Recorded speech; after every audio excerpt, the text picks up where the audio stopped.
What's up, fellow classers? It's Apollyon here, bringing you some ground attacks from our latest war against Code Enigma. Was able to pull out the victory there by 1 star. Good job to them too. It was a fun war with some really good attacks, some good bases to hit.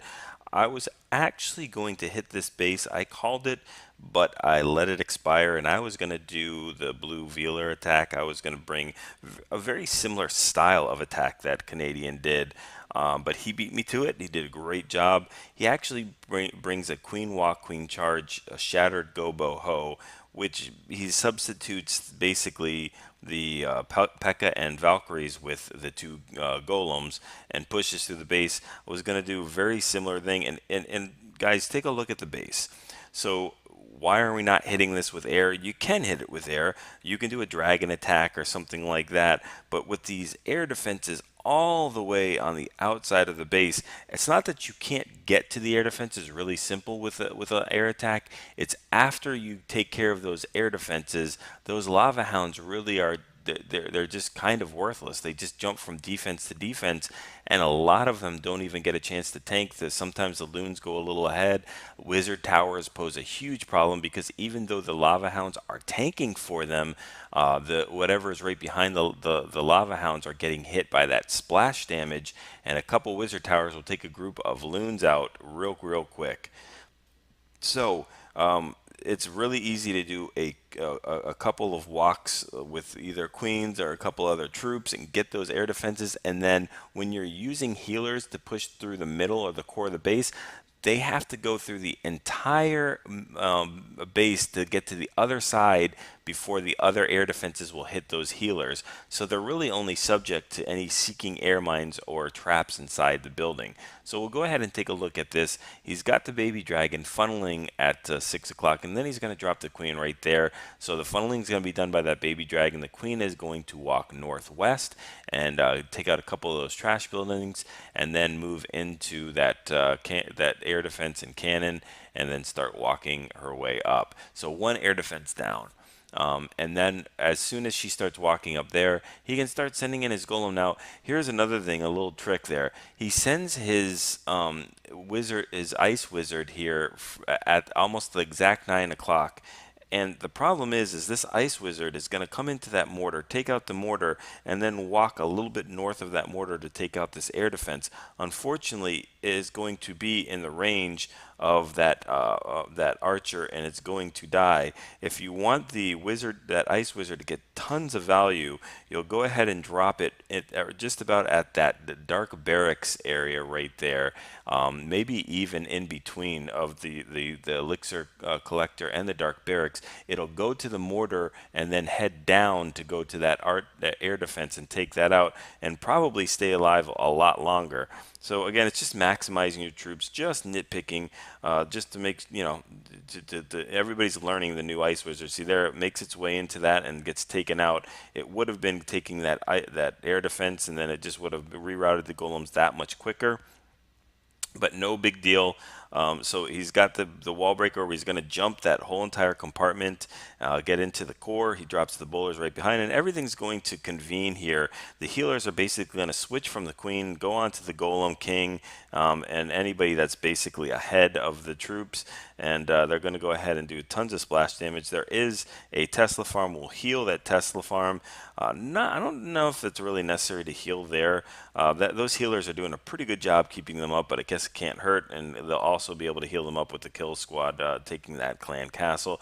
Clan castle is tripped. There's a giant bomb that is going to do some damage, and it'll supplement those top defenses with some hogs. The queen does catch one healer. One healer on a queen will not be able to keep up with a cannon. He's about 1 second too late of sending in his hogs, because you'll see that just as they take out this cannon, that last shot, boom, gets it, and the cannon goes down. That queen would have been up. Again, not a really big deal, because he's got about 10 hogs or so that are going to be doing cleanup, which definitely take the place of that one queen that would bang through the wall. So it's just not really a big deal. Just crushes the base. Really nice.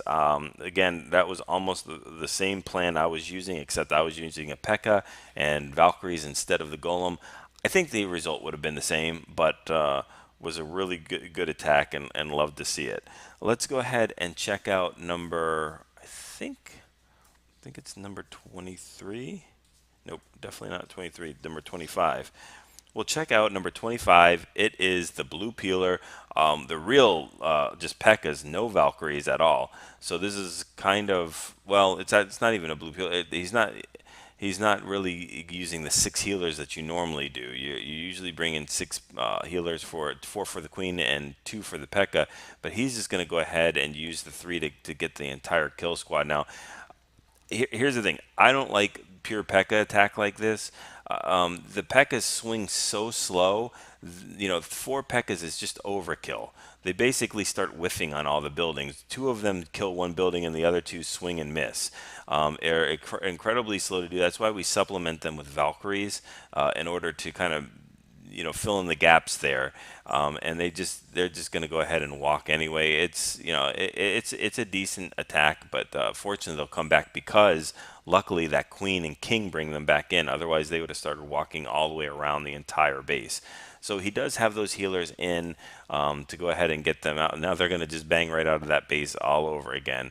So it does give you a lot of room for error. If you're going to do this attack, try to have some baby dragons or wizards on the outside of the base, killing that trash buildings to keep them inside the core. Remember, Pekkas, they're not like giants or golems. They don't care about the defenses. All they care about is the nearest building, whether it is a storage unit, a mine, a collector, whatever it is. They're going to go and try to bang through walls to get to that kind of thing, just to get to the nearest building. So we've got a true Pekka bowler walk on the outside of the base. This base is not too bad not against it. It's built to get walked on the outside. Most of the defenses are all reachable by just a 1 tile or 2 tile. These bowlers will just have a field day getting into that and taking out these defenses. So that's why this attack is very successful against this style, and why that you can have the Pekkas walk on the outside and take care of the base.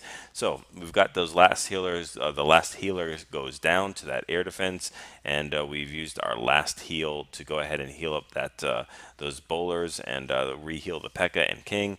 We still have a King and Queen that have not used their ability yet.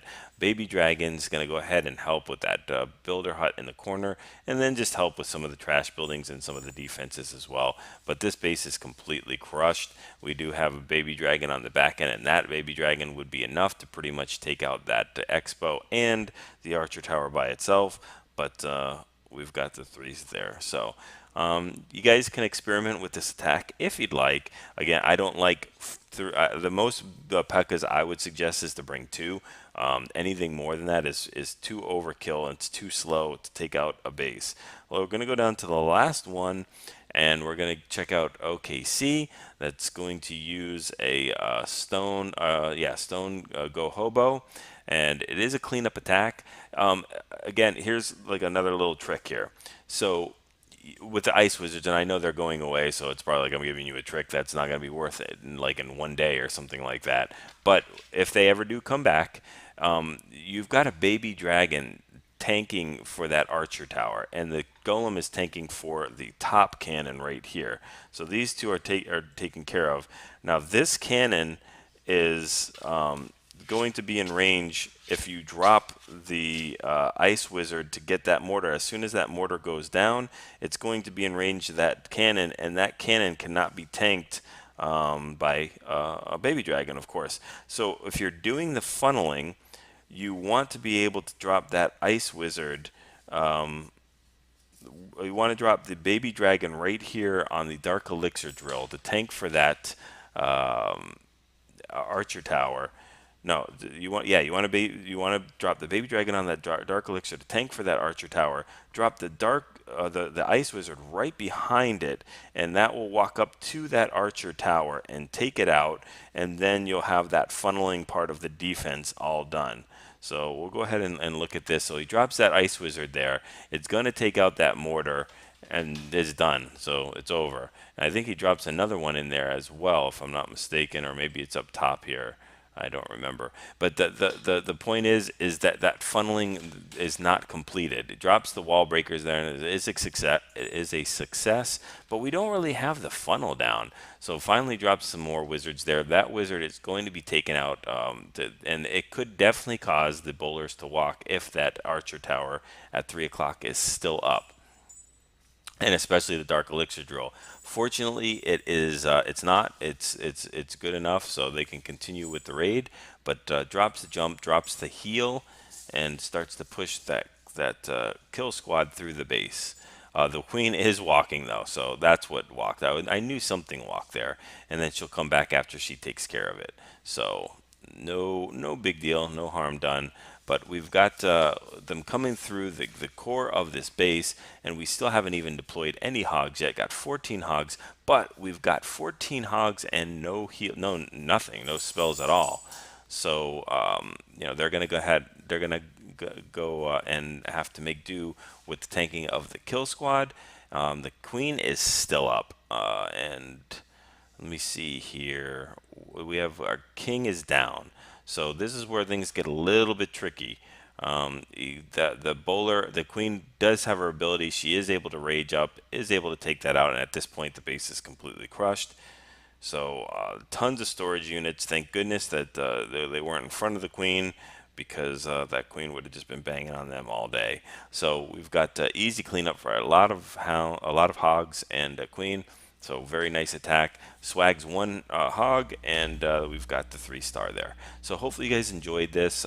We're doing a lot more air attacks, but ground attacks are still very viable. Depends on the base, depends on the setup, depends on what strengths you guys have. If you haven't liked, subscribed already, go ahead and do so if you can. If you haven't shared them with your clanmates, go ahead, share it with them. If you're benefiting from them, I'm sure they will as well. Let me know if there's anything else that you guys want to see. Go ahead and practice using those friendly challenges, get those 6-star clan wars and those 3-star attacks.